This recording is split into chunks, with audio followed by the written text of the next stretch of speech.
The debate on Question Time last night, I'll give you a flavour of it because I've got it here and we can listen to some of it. But Nigel Farage and Alistair Campbell's, these two titans of political polarisation facing off on Question Time with sparks and possibly a new meme. This all took place on... was it last night or was it the night before? I can't remember now. But Farage and Campbell took to the BBC stage in Lincoln. Their verbal clash over Brexit, a perfect British cocktail of pantomime theatrics and simmering resentment. I'm not doing pantomime this year. Farage, the self-appointed libertarian liberator, faced Campbell, the eternal remainer, the architect of Blairism, in a battle that epitomised the enduring scars of Brexit. And Farage has always played his greatest hits. Actually, let's listen to him for a moment.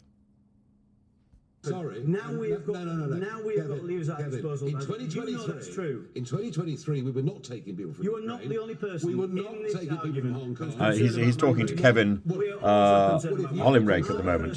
If you were concerned, I'm amazed you stood for the party again at the general election, giving that level of betrayal. It is shameful. And now Fiona Bruce is going to bring in Alistair Campbell. 40 years of mistakes. Alistair. I mean, I'm glad that the question was framed in the way that it was, because I think most people in Britain are tolerant up to a point, but they want to know that there is a system, that there are rules, and that they work. And what's happened in recent years is that the systems and the rules, frankly, appear to have broken down. I think Labour actually are starting to get a grip of it. I think the returns, we've seen the figures Make this Jackie week Smith happy. on the returns, Yes, she's which are nodding. pretty good. But at the risk of triggering Nigel again, I'm going to mention. Here we go. I'm going to mention the B word, because Brexit was about getting your borders under control. Yes. Since Brexit, we have lost control. So the people. Why? The people that were coming here, often not to stay for long, Polish, French nurses, Polish plumbers, often who were going back, they've left because we've left the European Union and been replaced by hundreds of thousands of people and their dependents from Nigeria, from India.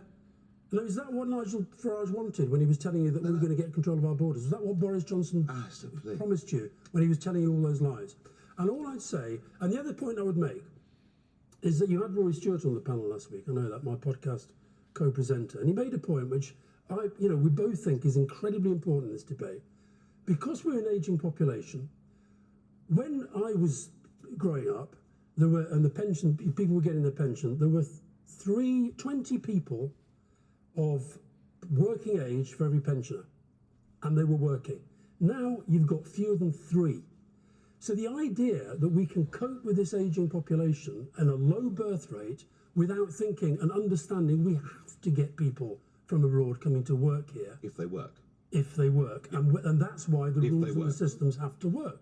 So you've got to fix the rules, you've got to fix the systems, but for heaven's sake, if we follow the sort of demonising immigrants rhetoric of Trump and Farage and these guys, we'll actually put people off even wanting to come here to work. So let's be open and honest about the need for migration. Let's get the rules and systems in place and let's make them work, and let's stop demonising anybody who is not what we consider to be British. Now, it is extraordinary that during that entire speech by Alistair Campbell, which was very good, Nigel Farage was hectoring him with these silly little interjections. Why? That's the sort of stuff of an undergraduate, and it's not part of the nature of Question Time or of proper debate. This is the stuff of childishness, and Farage is going to get worse. I'm afraid I've looked at this before, so I'm just playing this for my own entertainment and for yours, of course. Let's go on. Let's hear from our audience.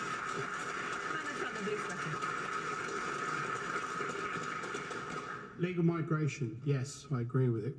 We need it, and we should do it, and it does help in the with numbers diversity. we have at the moment.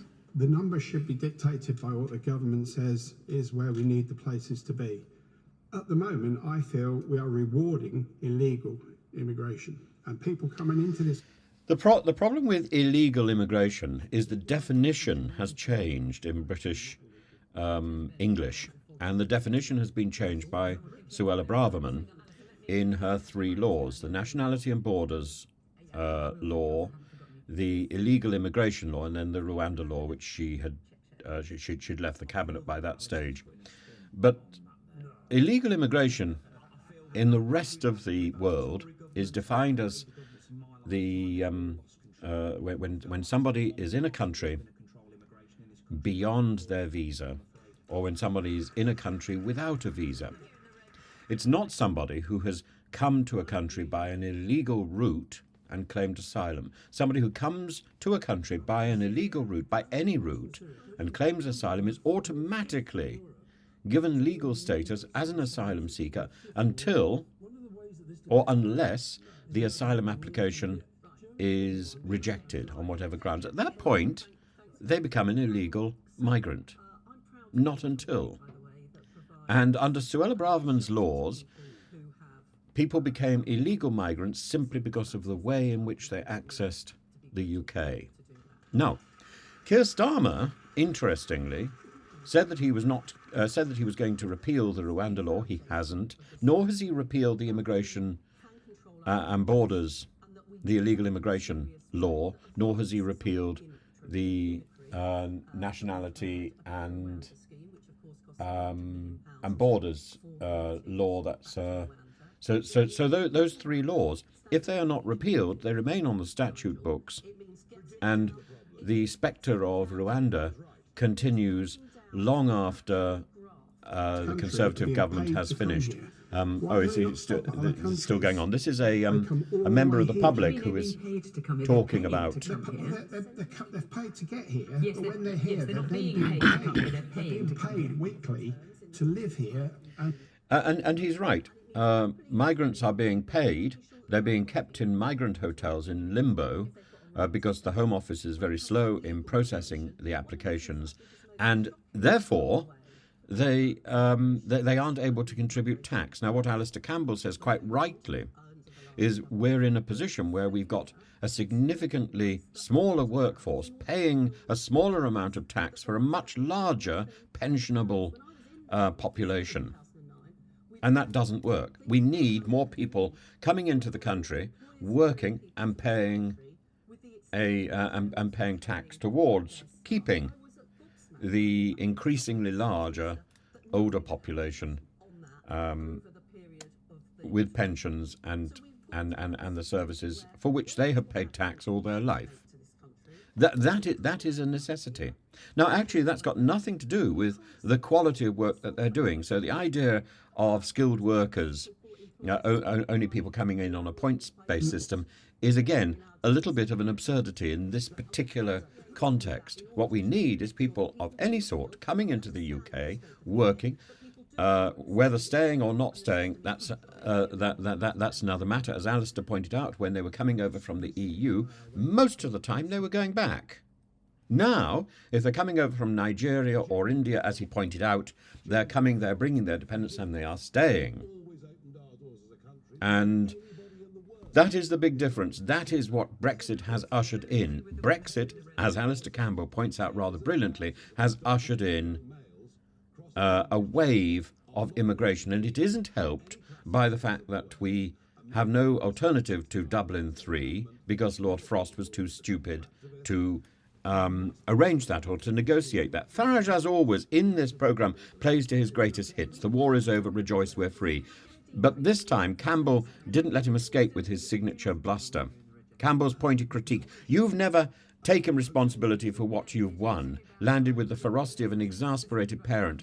Brexit, Campbell argued, has left Britain poorer, weaker, internationally diminished, a legacy that even Farage, he suggested, now quietly regrets. Farage's retort, classic, "Get over, Alistair, it's been 8 years," as if Brexit were a bad breakup and not a seismic national shift. His claim that the UK avoided the collapsing Eurozone was delivered with the bravado of a man whose prophecies never quite materialised, but insists that they would have if only they'd been implemented in the way that he wanted. Campbell, meanwhile, remained unrepentant in his pro-European stance, accusing Farage of exploiting Brexit's fallout for personal gain. He pointed to economic data establishing or estimating a 5% shrinkage of Britain's GDP compared to staying in the EU, receiving an audience ovation for highlighting the real costs of sovereignty at any price. And Farage dismissed such Ramona metrics with an audible "oh dear," waving them off like an errant fly. But Campbell was relentless, tying Farage's legacy to the disillusion of young voters. His accusation that Farage had taken the furniture away resonated, drawing applause, particularly from the younger audience members. If Brexit has a ghost of Christmas yet to come, Campbell made clear it's one Nigel would prefer to avoid meeting. And at the centre of this verbal tennis game stood Fiona Bruce, arms raised, attempting to contain the squabble. It was a Sisyphean task. Both men were determined to shout over one another like two uncles at a Christmas dinner debating Brussels sprouts. But this wasn't a mere debate. This was a microcosm of Britain's Brexit fatigue and the failure of Britain to have this proper debate in a serious, grown-up way. Farage represents a victor clinging to past glories, increasingly isolated from the consequences of his triumph. Campbell, meanwhile, embodies the defeated who refuse to forget their loss magnified by the very outcomes they most feared. In the end, neither emerge as a clear winner, but the spectacle reaffirms one thing: Brexit's legacy remains as divisive as ever. Farage is still railing against the blob, Campbell against the perceived betrayal of the nation's potential. For the audience at home, it was less about who won and more about whether anyone in this fractured nation can truly claim victory. And as Farage might say, the war is over, but the skirmishes rage on. Absolutely. And they rage on because nobody is having this debate in a proper, thoughtful way. Nobody is listening to the other side because the entire thing has become so tribal. And those people who do listen don't have the power to change anything. What we need is the people with their finger on the button to actually, and that's not the Putin button, with their finger on the button to actually have the power to effect real change and real progress. Because at the moment, the country's going down the plug hole, and it's going down the plug hole with a lot of wailing and a lot of noise. And the noise and wailing is just the stuff of a banshee. It's of no consequence at all, except a designated cry of disaster and doom.